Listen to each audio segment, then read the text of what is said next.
Hey, what's going on, guys? It's Kevin Zwicker from the Fast Count coming at you, and we are just coming off of AEW All In, the biggest pay-per-view of the year for AEW, and we are here for the post-show. I would suggest that you guys grab a snack, grab a drink, because we are going to be here for a little while because we have a lot to dissect. This was a loaded show. We had 9 matches on the main card, but we also had a little something on the pre-show. Now, I'm not going to go too deep into the pre-show because honestly, there wasn't a lot of eventful things that happened match-wise, but there was something significant that happened storyline wise. We saw in the beginning of the pre-show, well, mainly towards the end of the pre-show, heading into the main card, we saw Saraya come out, and Saraya is the hometown girl. We had this show appear in the UK. Saraya is obviously from the area. She had her big time Wembley moment last year, but she was not on the card this year. And we saw her come out and we saw her cut a promo sitting there and explaining that she doesn't have a match on this main card and basically opining about how she should be on this card. And then after that, we saw the return of Jamie Hayter. Now, if you've been following the product for a long time, Jamie Hayter has missed a lot of time since she has been out of injury with AEW. It's been over a year since we've seen Jamie Hayter on our screens. Before then, she was the AEW Women's Champion. So it was nice to see her come out. It was nice to see her come out in front of her hometown crowd. I thought this was very well done. I know a lot of people heading into this show were expecting her to be featured in the Britt Baker and Mercedes Moné match that I'll be getting into a lot later, but that apparently isn't what happened. If you follow the dirt sheets, you've seen that her and Britt Baker do not get along and they are not on the best of terms right now. So I'm guessing that since we saw what happened today, that has to be true because she wasn't involved in the match whatsoever. But I honestly thought that the way that they debuted her, it was all right. I mean, there wasn't really much for her to do on this show if she wasn't involved in the women's championship match, the TBS championship match, that is. But it was nice to see her, and I'm glad that she is back. It was nice to see her get that hometown pop in front of her people. But it is going to be nice to see what she does once she is headed back into the match and see what she has heading into All Out. We have a few comments heading in the comments section before I sit and talk about the main card. We got my boy AJ Shriver. Yo, what up, AJ? And how did my predictions turn out? Honestly, man, if you took my predictions to FanDuel or a casino and you sat there and made bets using the predictions that I use, you will be out of a lot of money because I got a few things wrong. And I hope that nobody sat there and used my picks and put it into a parlay because you will be SOL shit out of luck if you use those picks that I predicted. But let's get into the main card. We start off the main card with the Trios Ladder Match Championship match. We had the Patriarchy. We had the Bang Bang Gang. We had House of Black. And we saw Pac hook up with the BCC, Willer Yuta and Claudio Castagnoli. This was a match that I got predicted wrong. I thought heading into this match, it was going to be an easy dub for the Patriarchy, and that is not what happened. We saw this match set up, and we saw a lot of chaos involved, and of course, you expect that when it comes to a ladder match. We saw guys going through tables. We saw a lot of storyline development that I'm going to get into a little bit more. We saw guys do things that they shouldn't be doing with their bodies. We saw a lot of things, especially when it came to the Patriarchy. We saw Mother Wayne get involved in this match. We saw the tension between Christian Cage and Luchasaurus sit there and hit a fever pitch. We thought that for months they were going to have eventually a point where Luchasaurus was going to turn on Christian Cage after he has been verbally abusive towards him for so long. That is not what happened. It was teased a little bit, but we're going to get further along there as we go down the card. I suggest that you guys get drinks. If you haven't, we have another comment. This is from Mommy's Daycare. Let me sit here and take a moment to diverge from what I'm talking about. If you are passing by or live in the Fayetteville, North Carolina area or the Spring Lake area and are seeking childcare, Mommy's Daycare Center is the place to go. They are a 4-star facility. They are actually bilingual as well, and they are a preschool program. They're not the typical daycare center that teaches kids just to play or whatnot. They actually have a curriculum. They give you report cards. They give you assessments. They have been in business for over 20 years. And like I said, they are a 4-star facility. Also, they have just now opened a drop-in program where if you're not into fully committing to daycare and you just want a few hours to yourself, or you want to go to the grocery store, go to the gym or whatever, and need 3 to 4 hours or even 2 hours to yourself, they have that. So if you are passing by the Fayetteville, North Carolina / Spring Lake area, or live in the Fayetteville, North Carolina, Spring Lake area, that is the place to go. But now back to the Graps. So I was getting into this match. The crowd was hot from the start. This was a crowd that had over 50,000 people in it. Last year, AEW had a crowd of 80,000. But of course, you know, the law of diminishing returns, if you're going to go to the same area back to back years, of course, you're going to see a crowd diminish. But if you're going to sit there and try to clown a company for packing 50,000 people, then I don't know what to do. You're just seeking out a negative, because that is still very impressive. But like I said, the crowd was hot for this match. We saw Christian Cage, that weaselly bastard, sit there and run to the back of the arena to avoid fighting with these guys. We saw the Bang Bang Gang pay tribute to the Dudley Boys, my personal favorite tag team of all time. They delivered the what's up from the top rope. They sat there, slapped each other on the chest, and also slapped the great Juice Robinson on the chest and said the famous lines of "get the tables." What's also funny about that is the member of the Dudley Boys, one half, Bully Ray, has been an outspoken critic of AEW for a long time. So to see them pay them a tribute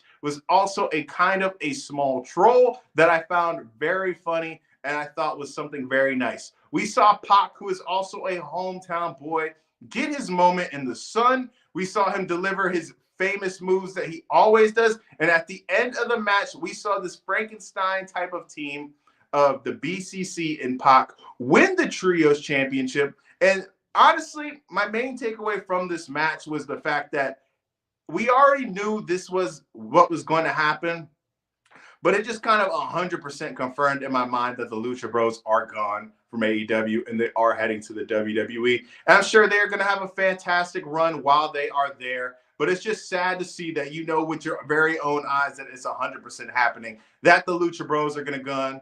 They're going to be gone, and I am happy for them, and I hope the best of luck for those guys. Now, this match that I'm about to get into is kind of a head-scratcher. We have Toni Storm versus Mariah May for the for the Women's Championship. Now, what is so funny about this match is that if you've been a viewer of my channel, you have seen that I have constantly said that Mariah May versus Toni Storm is the best feud in wrestling so far this year. You've seen a lot of storytelling. You've seen long-term storytelling. You've seen emotional angles. You've seen things that have really gotten people invested. And it's very strange that they sat there and they put this match in the 2-hole. Usually the 2-hole is set for a match that is just another filler match on the card. It's very reminiscent of when they had Kevin Owens and Chris Jericho as a 2-hole at WrestleMania. If you remember back then, they had the Festival of Friendship. That was a very long-term storyline that has been going on for a long time that a lot of people were invested in. And at one point, I remember rumors of the dirt sheet stating that that match was going to go on last. And they ended up in the 2-hole. And that's what happened with this match. Of course, people were into it because Mariah May is the hometown girl, and they had a phenomenal match, but it was just strange seeing these two in the 2-hole. And I've seen a lot of people online sitting there complaining about it as well. And I'm one of those people. You know, I thought it was strange. Honestly, before the show started, I thought this was going to be, you know, lower end on the card, one of the main event matches, but they decided to put it on the 2-hole for some reason, and that's what we got. But in this match, we saw Mariah May come out. We saw her mom was there in the front row, and they mentioned on commentary how this is only the second time that Mariah May's mom has seen Mariah wrestle in person, and that will play in later on in the match. And we saw Toni Storm come out in an elaborate entrance. We saw basically a plaque state, Wembley in the location, and instead of the year being 2024, we saw it being 1924, playing more into her old-timey type of character that she's been playing for a long time. It was something funny to see. They also saw the return of Luther. Luther has been gone ever since that angle with Mariah May and Toni Storm happened where she got bloodied up by the shoe. So it was good to see my man Luther back. We saw power bombs. We saw exchanges of blows in this match. And we saw throughout this match, the main theme was basically the fact that Toni Storm, no matter what Mariah May did, no matter how she felt, no matter all of the bad things that she did to her, she still deep down had love for Mariah May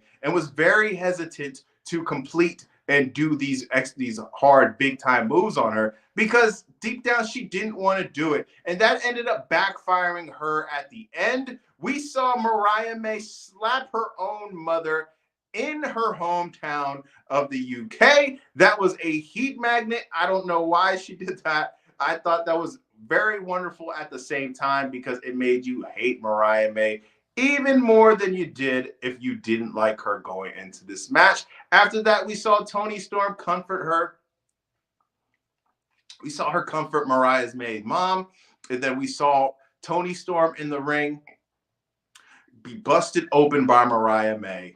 And that was one of those things that we kind of figured was going to happen. I know AEW gets this rap about having a lot of blood and guts involved, and it's a fair rap because if you watch for a long period of time, you saw almost basically every single match that Jon Moxley was having end up with the man bleeding. And it was even the simplest of spots. The man was a fire hose. He was kind of like a modern day Dusty Rhodes or Ric Flair in that aspect that every single match that he had to bleed. We saw a few hip attacks after that. We saw Mariah May bring out the shoe, and we saw Toni Storm get the shoe back, and she was very hesitant to use it on Mariah May because, like I said earlier, she still has love for Mariah May no matter what happens. We saw in this match, we saw Mariah May spit on Luther. That was very unsanitary and nasty, and I feel bad for the guy Luther because he's just the butler. He doesn't, what does the man do to deserve to get spit on?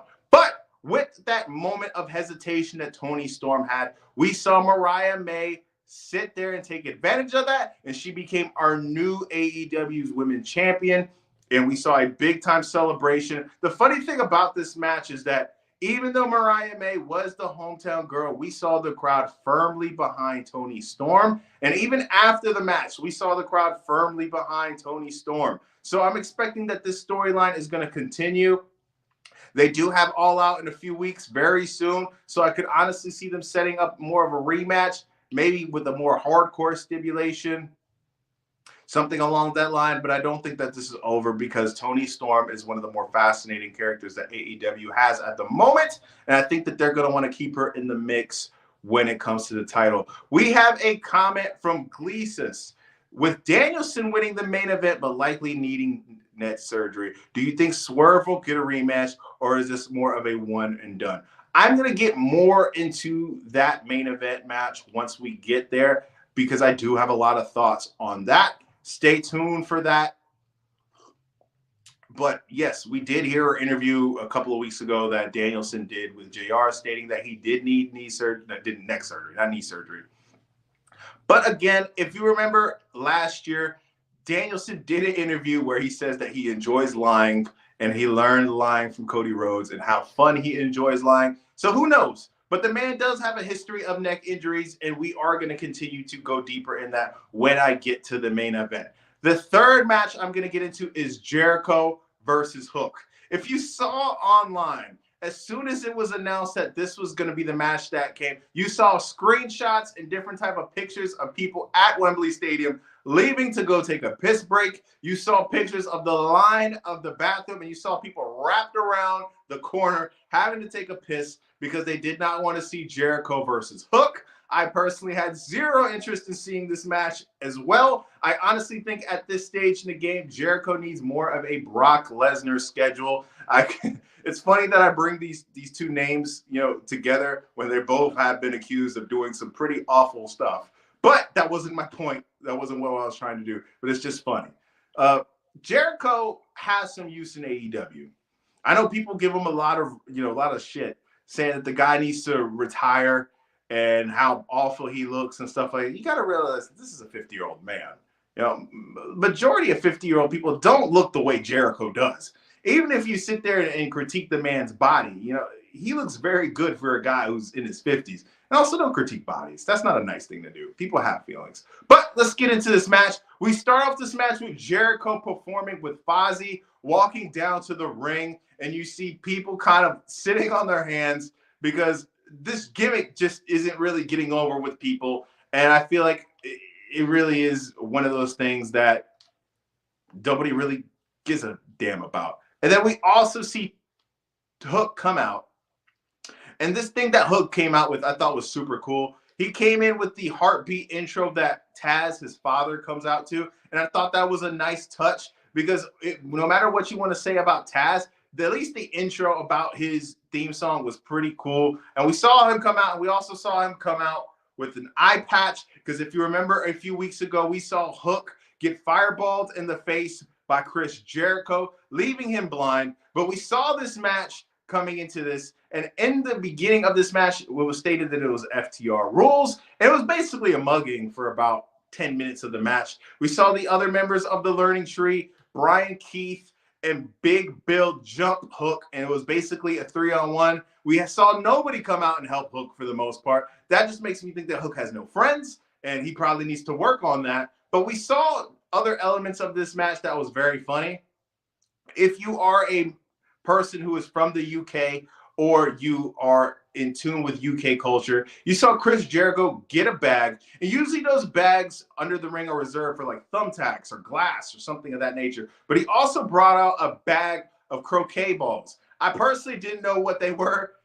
Being an American at first, I thought there were some apples, but they did a good job on commentary, letting me know that what these were, and they were croquet balls. And we saw Jericho throwing these croquet balls at Hook. We saw Hook eventually maneuver his way out of there, go under the ring, and pick up what was told to me was a croquet bat. This was the first time I've ever seen a croquet bat in my life. So honestly, I had no idea what it was. I thought it was something maybe used for polo, or I don't know, or just a paddle. But they told me it was a croquet bat, and they have no reason to lie to me about that. And she says croquet balls are heavy. They are. They look very painful. AEW is Jericho. Come on, AJ. The AEW most certainly is not Chris Jericho at this point, but he is the first ever AEW champion in history, so he deserves his credit for that, and I will give him that. But we saw more of the same in this match. We saw a 3-on-1 beatdown of Hook. We saw moments in time where Hook was able to get the better of these guys, and we saw one spot where Jericho was aiming to hit Big Bill, was aiming to hit Hook off the apron, but ended up hitting Big Bill instead. Hook hooks the red one in him, and then we also see Brian Keith trying to attempt to get back in the ring, but we see his dad, Taz, the Taz Mission Machine, hook the Taz Mission on Brian Keith. We saw the red rum, and we saw the Taz Mission at the same time. Jericho taps out. Hook brings the championship back. We see him embrace his father after winning the championship. All is well in the world, and hopefully Chris Jericho goes on vacation after this. Knowing him, he probably won't. But it was good to see Taz and his son have that moment. Next, we're going to get into the Triple Threat Tag Team Championship match. We had FTR, we had the Young Bucks, and we had the Acclaim. The Young Bucks versus FTR is a match that we saw at All In last year. It's a match that we've seen multiple times since AEW's inception, and they always seem to put on a great match. But honestly, man, I'm tired of seeing these four guys being in the ring together.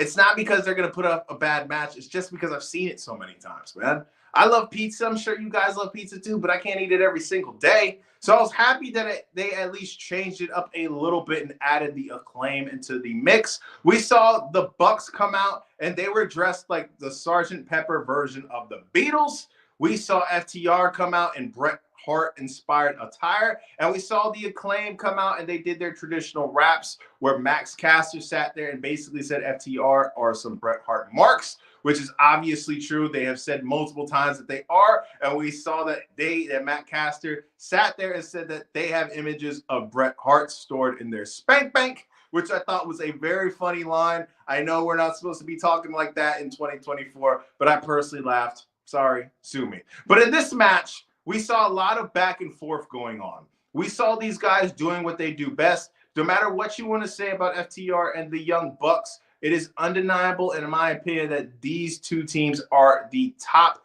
two teams of the last 10 years in the tag team division, in any tag team division, whether you're talking about AEW, WWE, TNA, New Japan, whatever you're talking about. These two guys, these two teams are the cream of the crop. We saw Max Caster be involved in a few funny spots. We saw him hit the EVP trigger with one of the Bucks. We saw him hit the Shatter Machine with one of the members of FTR. But at the end of the show, we saw the Young Bucks retaining their championship, being victorious in Wembley. And that is actually one of the few predictions that I got right on the show. Like I said earlier, I did not have a good prediction show before this, but I did get that one predicted right, and I'm happy about that. But after this match, we saw the grizzled young vets come out and confront the Young Bucks. If you are not sure who the grizzled young vets are, they have been in AEW for a little bit, but they have been most famous for their time in WWE NXT. They were released by NXT a few months back and quickly snapped up by AEW. They are a talented group of guys, and they sit there and they seemingly sat and they have set the tables for a match with the Young Bucks in the future. And I'm happy about that. If I'm being 100% honest about the tag team division in AEW right now, it's a little bit stale. They only have a couple of teams fighting for the title, and it's just match after match repeated with the same teams. The tag team division is going to get even thinner now with the fact that the Lucha Bros are going to be gone. It's a sad state of affair right there with them, but I'm glad that they have introduced a new team in the grizzled young vets, and they will be getting in the mix with the Young Bucks because as far as I know, these two teams have never had a match together. So I'm into seeing a fresh new matchup. Now, this is where we're about to have some fun. We are about to talk about the Casino Gauntlet match. Now, heading into this match, there was a lot of different rumors of who could appear, who wasn't going to appear, who was there, who wasn't there. And some of the rumors were true, and some of the rumors were not even talked about of what was going to happen. And we have a couple of surprises. We start the matchup with OC, Orange Cassidy. They did a little video package of him kind of being like beamed from the sky, falling into the streets of the UK. We saw him, and it was pretty funny. We saw him enter the match first. And who was number two other than the Rainmaker Okada? In my opinion, Okada is the best wrestler on the planet, or at least in the conversation for best wrestler on the planet. And going into this show, it was kind of strange that we had a guy that is so big time not officially have a big time match at All In. But, heading into the show, there was a lot of rumors that the plan was to have Okada versus Kenny Omega. And unfortunately, Kenny Omega wasn't healthy enough to have this match. So I was kind of confused as what they were going to have for Okada. But I'm glad that they had him in this match. And we started off this match with OC and Okada. And later on down the line, I could honestly see that being a big-time pay-per-view match. It's a match that I think would have a lot of people intrigued. It's a match that had me personally intrigued. Now, the surprise entrance in this gauntlet match that I think will have a lot of people talking after the show is Nigel McGuinness. If you follow Nigel McGuinness, this is a guy who had to retire early. This is somebody who's been opining for a match at Wembley with Bryan Danielson. We have not even been talking about it lately of Nigel McGuinness getting back into the ring outside of that match with Danielson. And the fact is, we got him in this gauntlet match, and the roof blew off the stadium.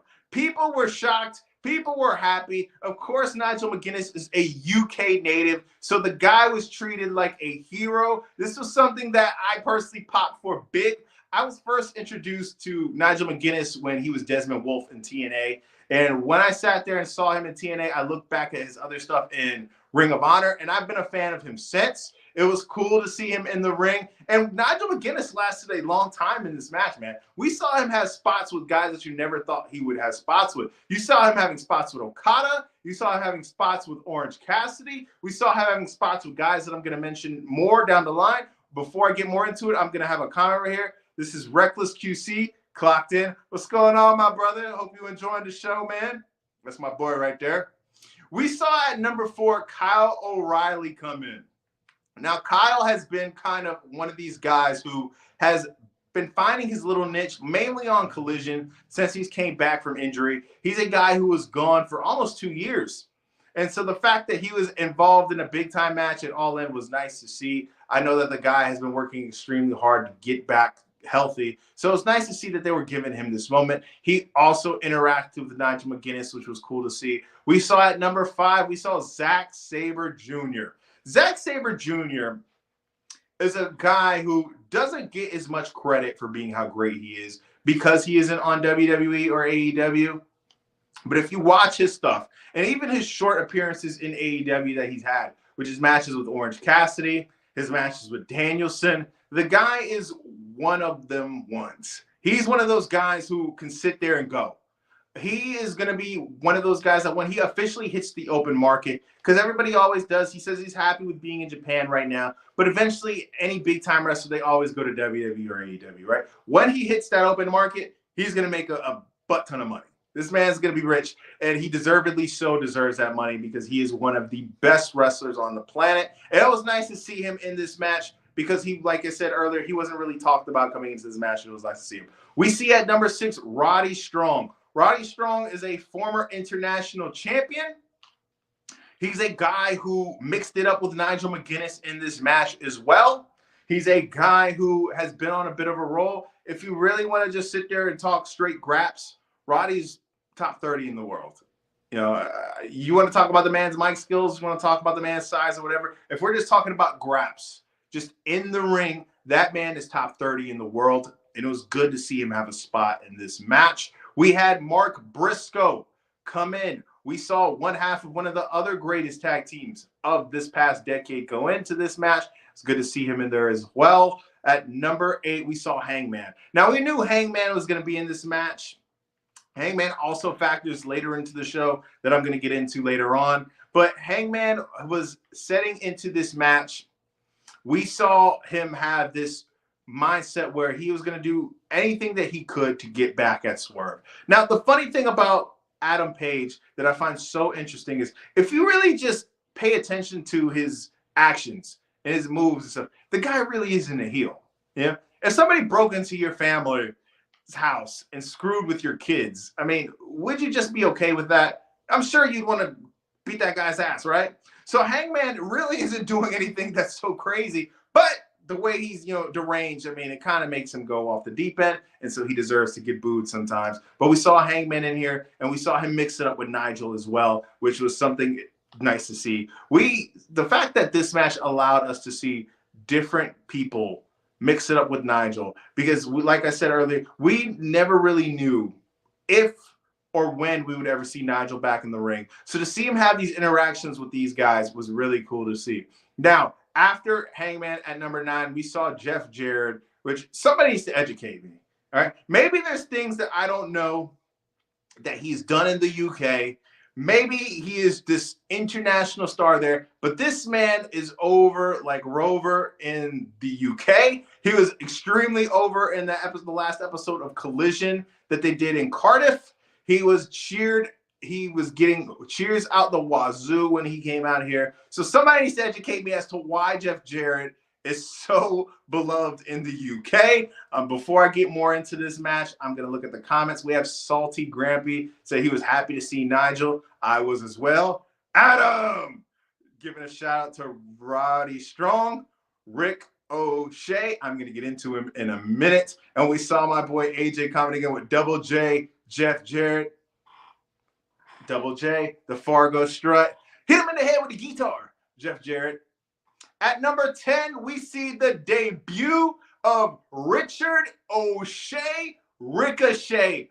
This was probably one of the better debuts that AEW has had in a while. Of course, it's nothing compared to like the CM Punk debut or the Mercedes Moné debut in Boston, but they really made this guy come out look like $1,000,000. If you're familiar with Ricochet's work prior to the WWE, even in NXT, this is a guy who is, if you really want to sit there and have an argument, might be in the conversation for the best high flyer since Rey Mysterio. And that's a bold claim.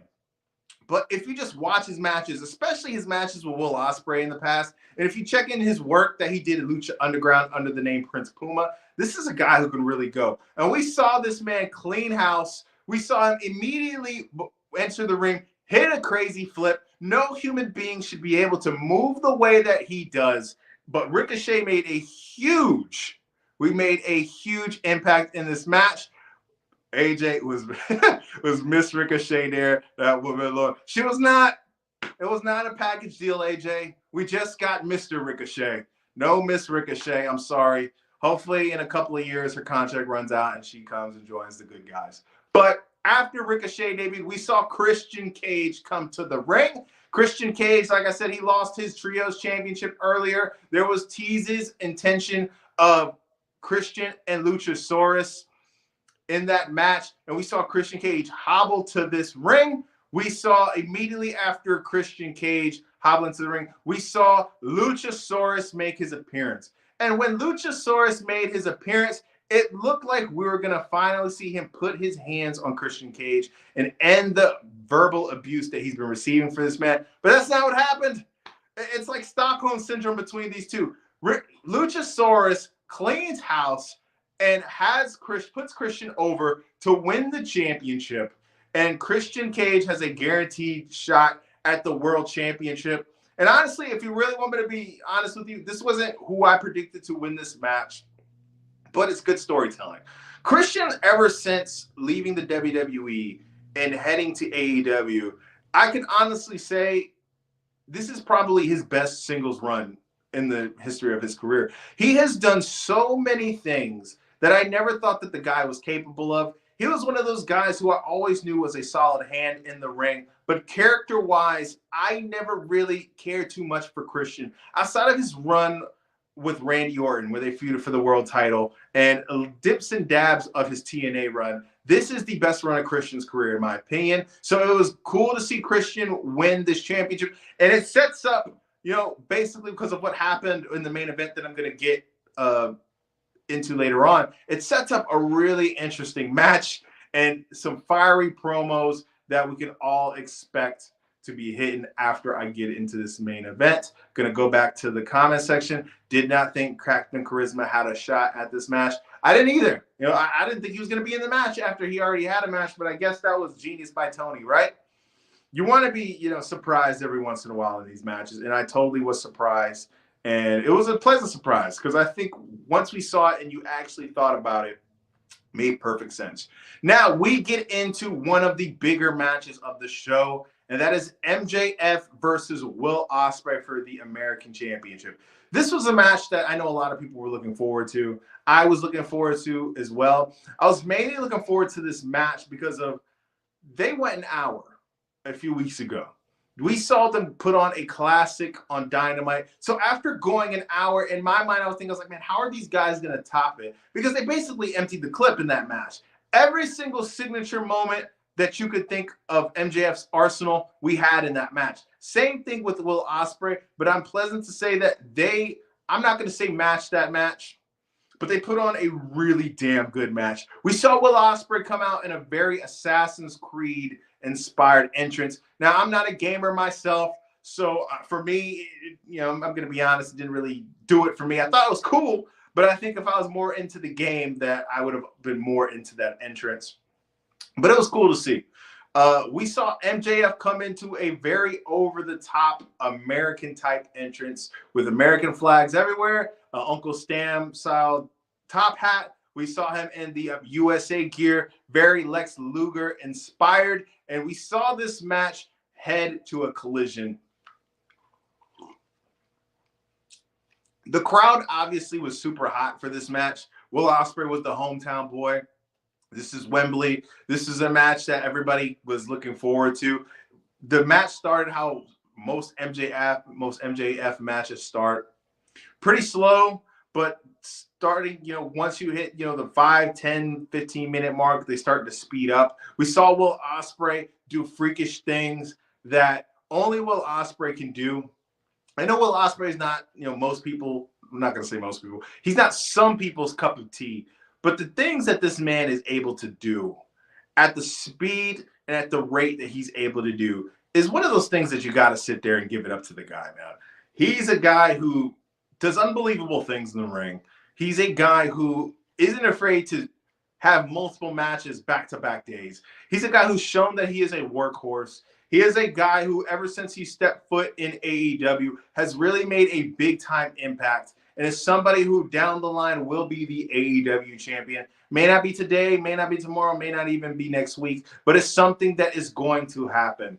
We saw throughout this match, if you've been paying attention to this feud, we've seen that Will Ospreay has been very hesitant to hit the Tiger Driver. It's been something that has cost him matches. It cost him his AEW Championship match against Swerve Strickland at Forbidden Door, which I happen to be blessed to be at. It cost him a few other matches just because he doesn't have that killer instinct to hit the Tiger Driver. And we all know MJF is a guy who has that killer instinct. We've seen typical MJF cheeky shenanigans in this match. We saw low blows. We saw him sitting there getting out the ring. We saw him, grabbing too tight, trying to pull tight. We've seen him do all these different things. But a key moment in this match was towards the end where we saw Will Ospreay accidentally hit a cameraman. And we saw the cameraman laid out. And we saw Will Ospreay really concerned as to what happened to the guy. And we saw MJF take advantage of that. Now, if you've been keeping up with Twitter, I don't know if this is storyline or this is legitimately what happened, but we saw MJF tweet out that he had his diamond ring stolen. So for this particular match, he kind of had, I don't know if it was like brass knuckles or if it was some type of rap or what it was, but he acted like it was kind of like a hard object that he was going to hit Will Ospreay with. But before he was able to hit Will Ospreay with that, we saw a masked man rip it out of his hands and stop him. And then we saw that masked man reveal himself, and that masked man was Daniel Garcia. If you've been following my channel, you have seen that I've done a few shorts about Daniel Garcia's contract situation. He had two different offers that he was weighing, whether it was to stay with AEW or go to the WWE. And this night, we basically got the confirmation that Daniel Garcia is staying.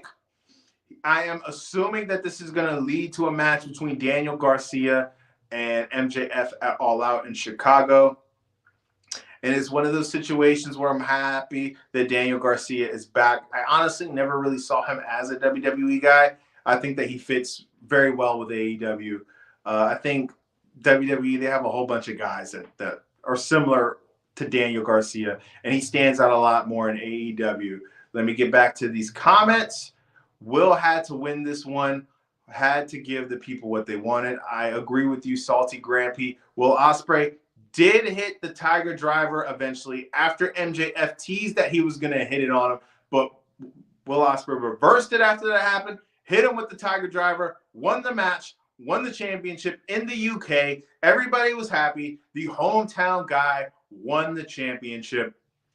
Salty Grampy also said he hurt MJF like the Dickens. Is there a date for that Chicago show? I'm going to get tickets. AJ says that. I believe it's in 2 weeks, AJ. I'll hit you up in the group chat and let you know. Support the good guys, AJ. All Out will be in Chicago. But, like I said, Ospreay won the title. They wanted to give him the American Championship, but he said no, no, no, no, no. And they brought back the International Championship, and he restored the honor of the title. And Will Ospreay is our champion once again. I really enjoyed this match. Like I said earlier, the storyline that they've been telling of him being this hesitant guy to hit that move because he doesn't want to hurt people was something that I found very interesting. I like the fact that we all know that Will Ospreay is this phenomenal in-ring wrestler, but I like the fact that they incorporated some storytelling involved in this to make his character a little bit more interesting. Because as we know, man, wrestling isn't just moves. I'm not going to say anybody. A lot of people can hit some crazy badass moves, but not a lot of people can properly tell stories. So I'm glad that they're able to mix that in with Will Ospreay. I'm looking forward to what they have with him next. Next, we're going to get into the TBS Championship match between Mercedes Moné and Britt Baker. Now, I kind of feel bad for these ladies in this aspect that they were kind of put in a dead spot. The crowd was so worked up from that Ospreay MJF match that no matter what match was going to happen after that, they were going to be kind of mundane for that. So I feel bad for Mercedes Moné and Britt Baker in that aspect because I know that people are going to give them a lot of hell for their match, but I honestly don't think it was that bad. We saw Mercedes Moné come to the ring in a very royal-esque entrance. She was in a kind of like a, how would you say it? Kind of like a, what the hell? How the hell would you say this thing? Let's just say like a carriage, horse carriage. She was brought out in a carriage with a lot of those, London guards that you see, and she had in her carriage a bunch of corgis. As a person who is a dog guy, I know that dogs don't like loud noises. And I know that they're not a big fan of fireworks and pyrotechnics. So the first thing that I saw when I seen this entrance was, please don't let the pyrotechnics go off and scare these dogs, because I don't like it when dogs are scared because it makes me nervous. But this was a match, like I said, that a lot of the times the crowd was kind of dead for just because of the spot. But I feel like this was a match that heading into this show, there was moments of the buildup that was kind of lackluster for me, but it started to heat up a little bit more towards the end. We saw Camille be involved, and we saw Camille be involved in this match from the very beginning. This was a very back and forth match from the beginning as well. We saw a point, as you know, Mercedes Moné has publicly stated how much she admires Eddie Guerrero and how she considers him to be the GOAT. We saw a moment where Mercedes was distracting the referee, and we all know Mercedes Moné is also the New Japan World Strong Champion. So we had Camille about to hit Britt Baker with the title. We see Britt Baker snatch the title, and then we see Britt Baker throw the title in Camille's arms and plays dead and gets the referee's attention, pulling a fast one like the great Eddie Guerrero would to get Camille up out of there. And then we've seen a lot of times throughout this match them fighting over the glove that Britt Baker likes to use when she does that finisher, that claw-type finisher. We saw them going back and forth for that glove, but at the end of the night, we see Mercedes Moné hit Britt Baker with the moneymaker and retain her championship. Now, for me, I got that prediction wrong. I predicted Britt Baker to win, but I'm happy that I got it wrong, because if you follow my channel or if you've seen a video with me and Robin Lundberg where we discussed the GOAT list for women's wrestling, I said that I consider Mercedes Moné, Sasha Banks, to be the greatest female wrestler of all time. I will not go back and forth with you on that. I will not debate you on that. That is facts. She is the best female wrestler to ever put on those boots, and she was one half of the greatest female wrestling match of all time with Bayley in that takeover match in Brooklyn. Let me get back to the comments. My boy AJ says, former Jets star quarterback Zach Wilson is tearing it up in Denver right now. Dude is a stud. That's a different word for saying it. He played like a different word that started with an S when he was on the Jets. AJ also said AEW is the Formula One of her wrestling promotions. AEW equals IndyCar. Let's go. I'm sure Robin would disagree with that. Got salty Grampy again. I felt bad for the puppies. I did as well, man. I worried about those dogs. I didn't want to see those dogs, scared. Nobody wants scared dogs, right? We all love dogs.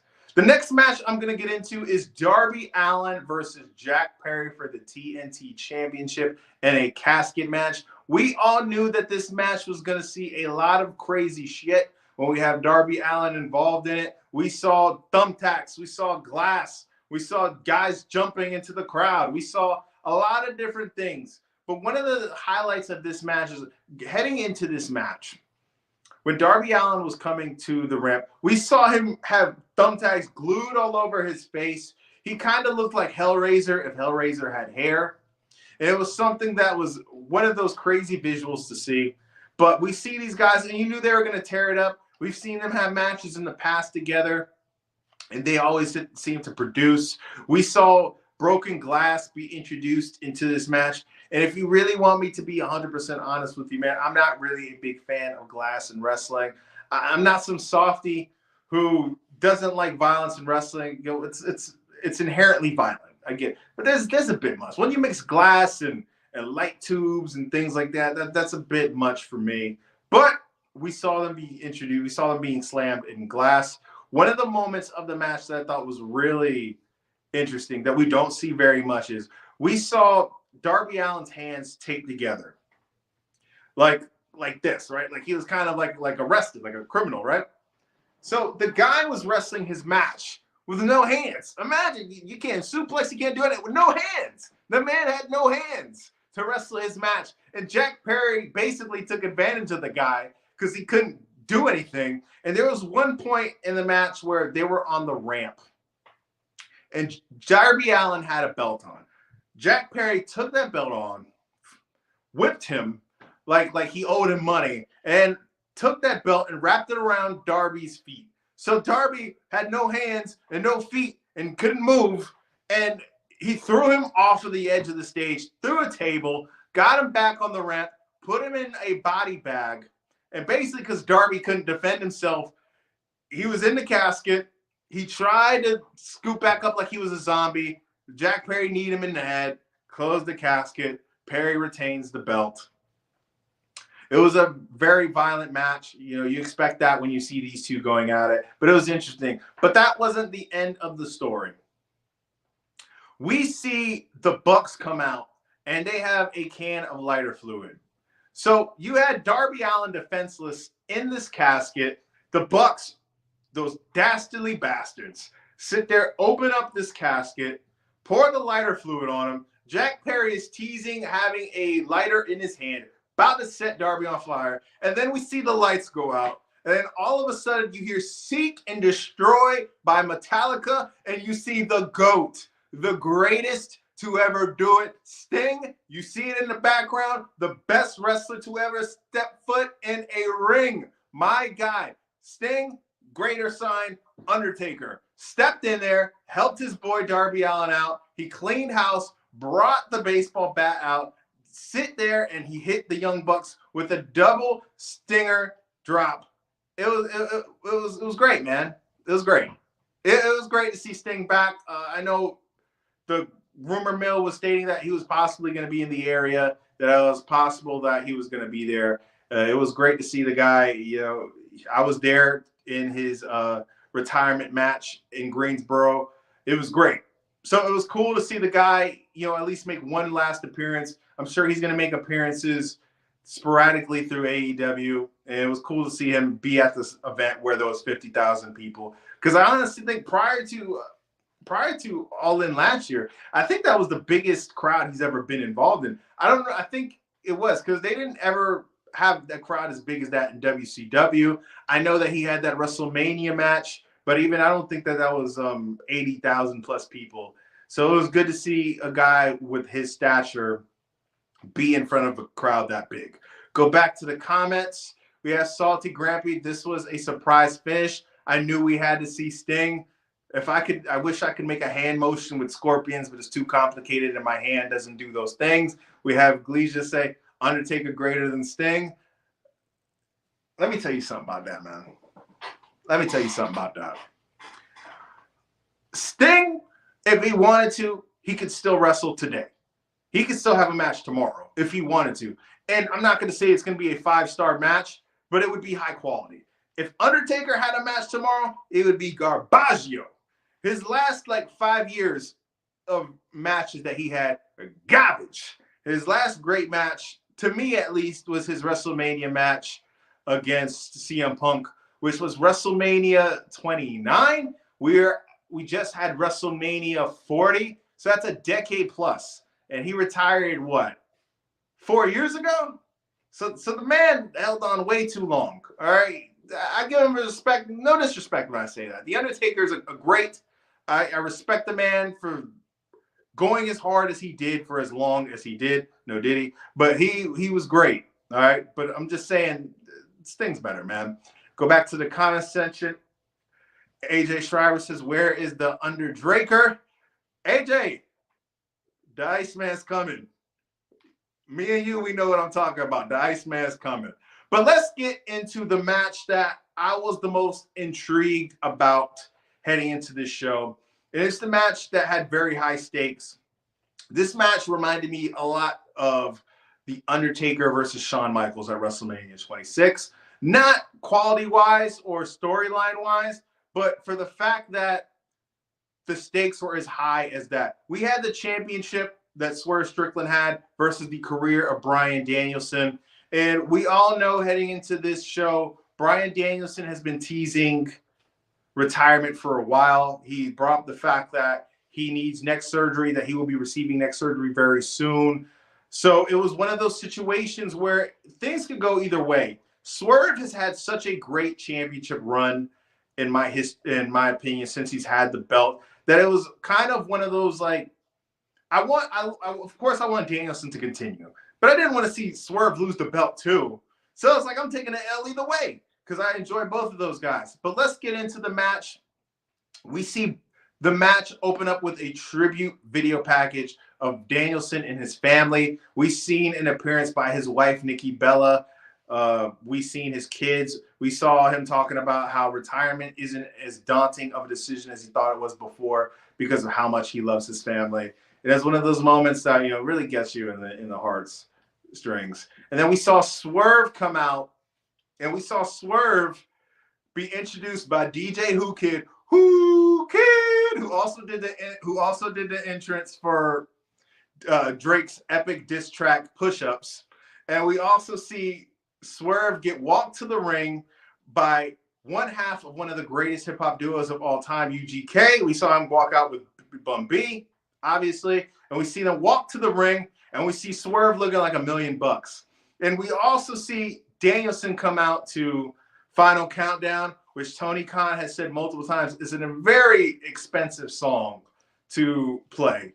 Because I think he said something about how like playing that song one time is the equivalent of one wrestler's contract. So you can tell how much the guy loves Danielson if he's willing to put out that much money for the guy to come out to. But we see his family at ringside. We see his wife, his kids, and they play a big factor into this match throughout. This was a very kind of cerebral and brutal match. Swerve was putting a beat down on Danielson throughout this match. I know that Danielson's injuries were hurting like the Dickens. We seen that was for you, Dad. We seen Danielson get dropped on his head on top of a wrestling bell. That looked like it hurt. Say what you want about wrestling being real or fake. I don't think you could really fake that type of pain. We seen Swerve bust Danielson open on his head. We saw him bleeding and gushing everywhere. It was one of those situations where it's kind of uncomfortable to watch because he was beating him down in front of his family. It was very reminiscent to Beyond the Mat. If you've seen that documentary movie of Beyond the Mat, you've seen the section of that documentary where they're detailing Mick Foley's match against The Rock at the Royal Rumble. And we see his family, his young kids at the time, seeing Mick Foley get beat down, headshots to the head, right in front of his kids crying. We see Danielson bleeding in front of his wife and kids. We see Swerve taunting Danielson's daughter. We see Danielson's daughter get kind of emotional, seeing her dad get beat up, which I don't know how much Danielson has smartened these kids up to the business. But even if, they know it's 100% a show or not, it still has to be somewhat traumatizing seeing your dad get beat up in front of you by another man, no matter what you say. But it was a match that was very emotional throughout. You saw Swerve show off this killer instinct that he's had since he's adopted this character as the champion. And when they first signed Swerve coming out of NXT, I was familiar with the guy's work. I saw his work at Hit Row. I thought it was fine. I never really thought he was anything special. I thought the guy was just fine. But he has really taken the reins with this championship run. and has made me a humongous fan just based off of the character work that he's done. I like the fact that he brings some swag to the shows, man, bringing hip hop. I remember when I was at Forbidden Door, he brought out Jim Jones, one of the diplomats. That was freaking cool. So it was cool seeing him come out with Bun B as well on Who Kid. But this was a match that was brutal. And like I said, was emotional. And we saw moments in this match where it looked like Danielson was just out of it, man. It looked like the guy couldn't go on. And that's kind of a trademark of the last couple of Danielson matches that he's had. But this was especially brutal with his family being there. But we saw towards the pivotal point of the match, it looked like Swerve just was manhandling Danielson. Danielson attempted to hit Swerve with a knee. Swerve just brushed it off. It looked like nothing Danielson could do was gonna take this guy out. And then we saw Hangman Page come in and distract Swerve. Like I said, I kind of knew that Hangman was going to factor in this match somehow, and he did. We saw him distract Swerve. We saw Danielson hit Swerve with a knee. Swerve kicked out. And at that moment in time, I was like, oh, shit. I was like, he kicked out. Swerve's going to win this belt. That didn't work. We see Danielson hook Swerve with the label lock. We see Swerve fighting it.